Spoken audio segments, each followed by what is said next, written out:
Hey guys, welcome back. Today I wanted to share with you my all-time favorite two sort of laundry hacks.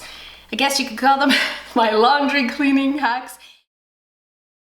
The first one I've talked about before, but I have to say I'm so in love with this and I want you guys to promise me that you'll at least give it a try. You'll think about giving it a try, because not only is this going to save you a ton of money, but it's also, I don't know, it's better for the environment, and it's so simple and easy, and the best part is my clothes are softer than ever before. So it's really simple.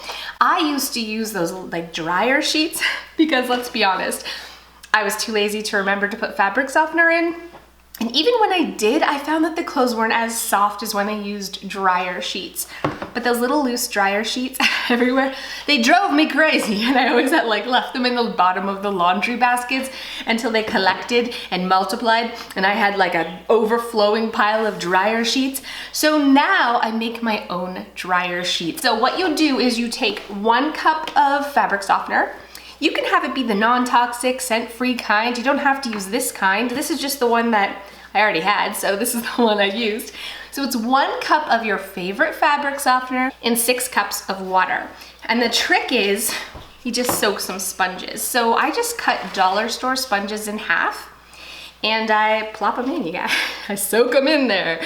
And then when you go to put your clothes from the washer to the dryer, you just reach in and you grab out a sponge. It's kind of drippy, it's okay. Toss it in, and at the end of the load, when they're dry, you put it back in the solution. I don't put a lid on it, I don't worry about it. And this solution with these sponges, I've been using for a year now.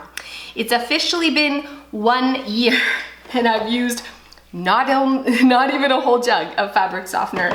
You probably need to refill this. It gets down a little low every 2 months or so. This not only is so economical, it's so easy. I am obsessed with this hack. You guys have to give it a try. Promise you'll at least think about giving it a try, because it's gonna make your clothes softer. If you use a fabric softener, they smell amazing, and it's super cheap. Why would you spend money for dryer sheets that are just gonna collect in your basket, you guys?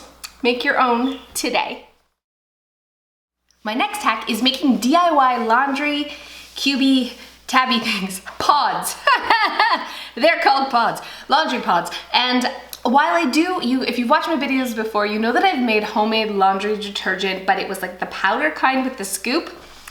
I'm lazy, and so I like the convenience of a pod. Now this might have like a bunch of other stuff in it. I don't know. It's the fact that I can just open up the washer and chuck it in. That's what I was looking for. So I decided to make my own, using basically the same homemade powder recipe that I had, but making it into cubes. And then I discovered how much better they are. These homemade ones clean better than the store-bought brand. And what had happened a couple of times is just because I shoved too much laundry in the washer, to be completely honest. And so these weren't completely dissolving. It only happened to my husband's dress shirts a couple times. And then I'd throw the load in the washing machine and these would bake on. So it'd be like the residue, like a little bit of this leftover plastic, and it would totally ruin. I ruined like 4 dress shirts. So these weren't, I guess it's because I think I packed those clothes in there. The load was too full, so this was not completely dissolving. Whereas I've never had that problem with these little babies, and I'm gonna show you how you can make them. It's not all about being non-toxic. It's not all about that for me. It's about how can I have the best product for the lowest price and it's super convenient. I want to spend the least amount of time doing laundry as possible. And so the pods save me a fraction of a second. I want all those fractions of a second. That's why I like the pods, and these pods, just nothing beats them. So here we go. So the first thing you want to do is grate a bar of soap, and I like using either Dove or Ivory soap. I'm just using one I already have because it doesn't foam, it doesn't have suds, so you can use it in a high efficiency washer. Next, you're going to want 3 cups of borax. Now, if you live in the UK, borax is illegal. I think people were eating it. No, I'm not sure. Do not eat the borax, but anywhere else in the world, you can find borax. So 3 cups of borax and 3 cups of washing soda. You can again find this at local hardware stores, and in a pinch you could use baking soda as a substitute. Last but not least, you're going to want 1 cup of OxiClean, and I just use the Dollar Tree equivalent, the Dollar Tree, a no-name brand, OxiClean. 1 cup of that. Mix this all together. I should have used a bigger bowl. Make sure you mix it well. And then to make the paste, you're just going to add vinegar. A lot of tutorials I saw use a spray bottle to add a little bit of vinegar. Nobody's got time for that. I just keep pouring it in and stirring it up. It does foam a little bit, but don't worry about that. Just keep stirring. You're probably going to add more vinegar than you think, but I think having a more moist paste to work with is definitely better. And fill up some ice cube trays. I'm using silicone ice cube trays this time, but I have used the regular just dollar store plastic ice cube trays in the past, and they work great as well. The trick to this is definitely to pack it down pretty firm and let it set for 24 hours. So once you've let them dry overnight, then you're able to just pop them out like you would normal ice cubes. If you're using the traditional ice cube tray, just be careful not to, like, you know, have them drop all over the place, but they're pretty stable. You end up with this pretty hard little pod. You guys, these clean so well. I cannot get over how well they clean, and they're pretty inexpensive. They're easy to make. You get to just like play in sand for a little bit, and you should give these a try as well. So thank you so much for watching, and I'll see you next time. So thank you so much for those of you who have stayed to the end.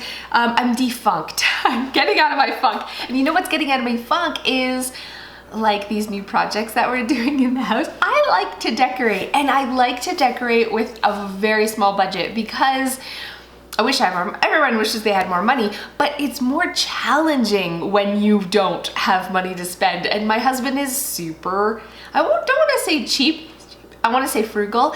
So I've been doing Milo's bedroom, and I had a budget of $200, which isn't a lot, my friends. It's not very much. But I was able to sell all of his nursery decor on a Facebook swap.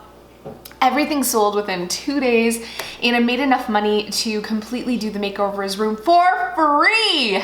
Those letters though, can you just say I'm gonna miss those letters? But his room looks adorable, so that video is coming soon. We just have to finish the headboard, which Joe's doing, so it might be a little while. But anyways, that got me out of the funk, was doing his bedroom. It's only been a couple of days, but it's a ton of DIY projects because I have a budget of like nothing. So I have to make everything. I had to sew his curtains. I had to do everything, you know, with very little. And I love that. I know that's crazy, but I love being, you know, creative and trying to come up with things and doing things on a budget and trying to make things pretty. So I think that's what I was lacking. I was lacking a project. I was lacking that like creative outlet that for me, that's what I really need. Some people need like a physical outlet. They need like exercise or whatever. I just need to make something pretty, apparently. So I'm feeling really great about that. And while we are not even done, I have more exciting news. We had a contractor come in and give us a quote on building a wall in the girls' room to separate the girls' rooms, cut a door, and we're gonna move Abby upstairs, and Izzy is going to have the front half, and we're gonna have an office, my office at the back half, and we're also going to be drywalling and putting a ceiling in the craft room. I'm pretty excited. So I promised Joe we're spending the money on the renovations, but I'm not spending any money on the redecorating. So I'm kind of geeked about this too, because I have a budget of $0. And the office, well, I don't care, it's gonna look what it did, but Abby is having a mermaid bedroom. So I'm like going through my craft room. I found all these seashells and this stuff to make. I found like fisherman net. I have like, why do I have all these beach supplies? But I do.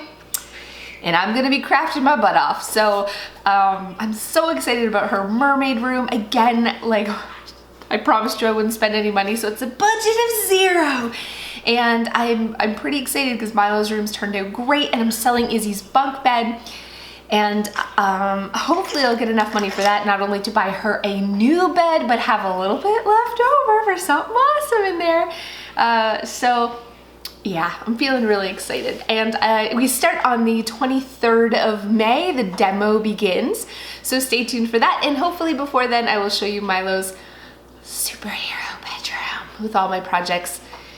Pretty exciting things going on in the Arson household, and Mommy's got her like mojo back. So I guess that's all. See you next time.